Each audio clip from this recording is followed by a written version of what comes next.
투자 이민을 많이 고려하는 나라는 주로 어디가 있을까요?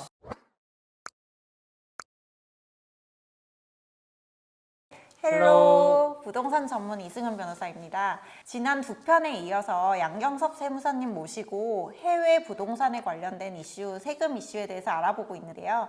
세무사님 안녕하세요. 네, 안녕하세요. 세무사님, 상속세를 피하려고 이민을 간다라는 투자 이민에 대한 이슈가 많은데요. 실제로 이민을 가면은 세금을 피할 수 있나요? 실제로 요즘 이런 상담을 많이 하고 있고 실제로 많이 가고 있습니다.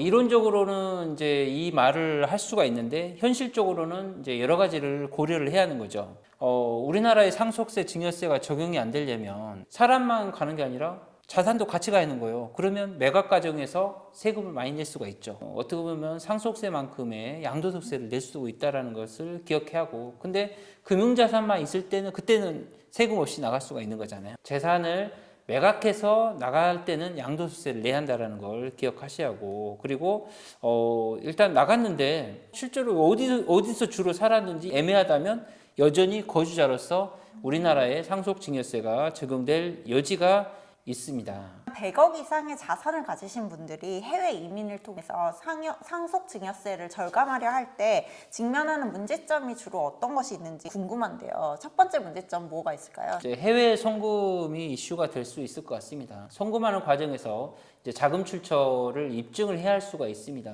근데 부동산을 매각한다면 매각 자금으로서 어떤 소명을 하면 되는데 이 예금은 어떻게 조성이 되는지 1차, 2차, 3차 언제까지 갈지 모르겠지만 계속해서 그런 부분들을 이제 세무공무원이 소명 요구를 할 수가 있습니다. 그래서 그런 부분들이 굉장히 까다로울 수가 있다라는 것을 기억해야 하고, 또 그 과정에서 자기 이제 금융자산에 증여된 자금이 들어가 있다. 그러면 증여세도 추징당할 수가 있고 과거에 소득세 신고를 제대로 했는지조차 따질 수가 있습니다. 그런 점을 고려를 하셔야 하고, 그리고 특히 뭐 이제 우리가 10만 달러까지는 큰 무리는 없지만 큰 금액일수록 세무공무원이 정말 세무조사를 하듯이 물어볼 수 있다고 생각을 하시는 게 맞을 것 같습니다. 부동산을 매각할 때 네네. 매각 자금으로 소명이 일단 된 거잖아요. 네네. 그 부동산을 어떻게 샀냐라고 다시 물어보나요? 자, 일반적으로는 물어보기는 어려울 것 같습니다. 근데 예를 들면 사자마자 팔았다. 그러면 그거는 물어보는 게 맞을 수도 있는 거잖아요. 근데 일반적으로는 대부분 아주 오래전에 취득했다가 이제 이번에 매각하면서 매각자를 보낸다면 그거는 더 물어보기는 어려울 것 같습니다. 그럼 두 번째 문제점은 어떤 게 있을까요? 자, 해외 금융계좌 신고를 해야 합니다. 일단은 우리나라의 돈이 매각을 하게 되든 아니면 금융자산이 있다면 송금을 하게 될 텐데, 그러면 우리나라에 일시적으로 돈이 생긴 거잖아요. 그럼 그 나라에 분명히 해외 금융계좌 신고제도가 있을 가능성이 아주 높습니다. 그래서 우리나라 같은 경우는 5억 원 기준인데 다른 나라는 더 낮을 수도 있고 더 높을 수도 있습니다. 그래서 해외 금융계좌 신고를 해야 한다는 것을 반드시 말씀드리고 싶습니다. 해외 금융계좌 신고를 안 할 경우에는 네네. 어떤 불이익을 당할 수 있을까요? 자, 우리나라 같은 경우는 꽤 큰 그 과태료가 있거든요. 미신고하면 최대 20%까지도 과태료가 있는데 당연히 그 나라에도 굉장히 부담이 큰 과태료가 있을 수가 있습니다. 특히 제가 알기로는 미국 같은 경우는 $10,000만 초과해도 신고를 해야 하고, 뭐 과태료가 예를 들면 50% 이렇게 굉장히 세다고 알고 있습니다. 그러면 세 번째 문제점 뭐가 있을까요? 자, 거주자 판정에 대한 불확실성입니다. 일단은 이민을 가더라도 아까 얘기한 것처럼 왔다 갔다 하고 근데 본인만 가버려.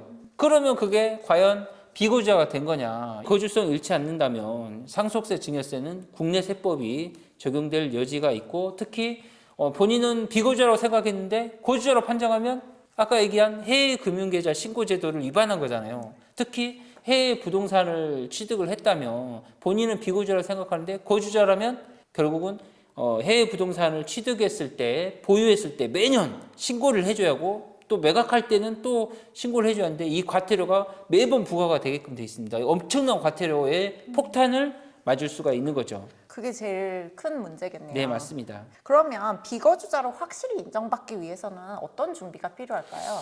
저는 이런 얘기를 드리고 싶습니다. 한국의 미련을 버려라. 네, 미련을 버리려면 어떻게 하냐. 결국은 가족 전체가 해외로 이주하고 필요에 따라서는 전 재산을 웬만하면 매각해서 가져가는 게 맞겠죠. 주요 자산이 한국에 있으면 그것도 또 이슈가 될 여지가 있습니다. 당연히 뭐 거주자로 된다는 게 아니라 이런 종합 판단이기 때문에 웬만하면 건덕지를 남기지 않는 게 좋겠고 그것이 바로 미련을 버리라는 얘기를 하는 겁니다. 그리고 뭐 해외 영주권이나 시민권 취득, 현지 세금 납부, 어떤 소득원이 발생된다든가 이런 것들이 종합적으로 있어야 한다는 것을 말씀을 드리고 한국에는 웬만하면 자주 오지 말고 소득도 웬만하면 발생하지 않는 게 맞는 거고 그러면 뭐 말 그대로 소득을 발생을 아예 안 하게 해야 하느냐 꼭 그런 건 아닙니다. 중요한 거는 종합적으로 판단한다는 것을 말씀드리고 싶습니다. 그러면 상속 증여세가 없거나 낮은 국가들 중에서 한국인이 투자 이민을 많이 고려하는 나라는 주로 어디가 있을까요? 캐나다나 호주 또는 싱가포르 등을 많이 얘기하고 있습니다. 그렇게 선택을 많이 하고 있다고 하더라고요. 근데 다른 나라들도 꽤 많이 있습니다. 미국 같은 경우는 굉장히 큰 금액이 아예 그 세금이 없단 말이에요. 세금 자체가 없는 게 아니라 뭐 예를 들면 뭐 200 몇십억까지도 아마 없다는 얘기가 있거든요. 다만 싱가포르, 캐나다, 호주는 일단은 상속세는 확실히 없기 때문에 그런 나라들도 이제 많이 가고 교육 환경이나 이민 정책이 굉장히 개방적이고 생활 환경도 안정적인 부분이 있는 거죠. 네. 그러면 해외 이민보다 국내에서 합법적으로 상속세나 증여세를 줄일 수 있는 방법이 없을까요? 네, 일단은 저는 이런 말씀을 드리고 있습니다. 진짜 조단이 쉽지 않죠. 그런 거는 이제 해외 이주가 오히려 맞을 수도 있습니다. 우리나라는 거의 5천억에 가까운 세금을 낼 텐데, 예를 들면 뭐 캐나다로 가면, 호주로 가면 아예 안 내는 거잖아요. 조단이 뭐 몇천억, 이런 몇백억까지도 그런 사람들은 차라리 가는 게 맞는 것 같은데 그런 결정은 중요한 결정이거든요. 그냥 한국에서 좀 세금 내더라도 좀 줄이고 뭐 사전증여 같은 경우 아니면 뭐 가업승계 증여세 과세특례나 아니면 가업상속공제 등등 여러 가지 방법이 있을 수가 있습니다. 그렇게 해서 아마 원하는 결과를 그래도 얻을 수 있을 거라고 생각되고요. 다만 이제 본인의 생각들 아니면 가족의 그 생각 그리고 자산 상황 또 본인의 사업 여건 여러 가지를 고려해서 전문가하고도 또 상담하시고 최종적인 결론을 내리시면 될 것 같습니다. 투자 이민을 고려하시는 분들에게 어떠한 조언을 하신다면 어떤 말씀? 자, 일단 해외에 가는 건 굉장한 도전이거든요. 해외로 가시는 거를 두려워하지 않는 분들이 있습니다. 그런 분들은 그냥 가셔서 거기서 행복하게 사시는 것도 의미가 있을 수 있습니다. 그런데 저 같은 경우는 두렵습니다. 한국에 미련이 많으시군요. 네. 여기서 더 행복할 것 같거든요. 그렇다면 결국은 저는 내는 쪽을 선택하는 거죠. 뭐 이게 꼭 정답은 아니지만 어쨌든 저는 국내에서 세금을 절세하는 쪽을 택할 것 같고 그리고 그게 저의 행복을 가져올 것 같습니다. 근데 저같이 생각하시는 분이 이렇게 하면 되고 그렇지 않고 정말 이 많은 세금을 내기 어렵다면 정말 과감하게 해외로 가셔서 충분히 쉬셨다가 한 20년 뒤에 다시 돌아오실 수도 있는 거잖아요. 그렇게 하실 수도 있을 것 같습니다. 네, 절세를 바라시는 구독자분들은 이제 양경서 세무사님한테 연락을 하시면 될 것 같습니다. 오늘 영상에서는 저희 이제 해외에서 이제 세금을 절세하기 위해서 이제 투자 이민을 고려하시는 분들 위해서 이제 찍어봤는데요. 제 영상이 도움이 되셨다면 구독, 좋아요, 알림 설정, 댓글까지 부탁드릴게요.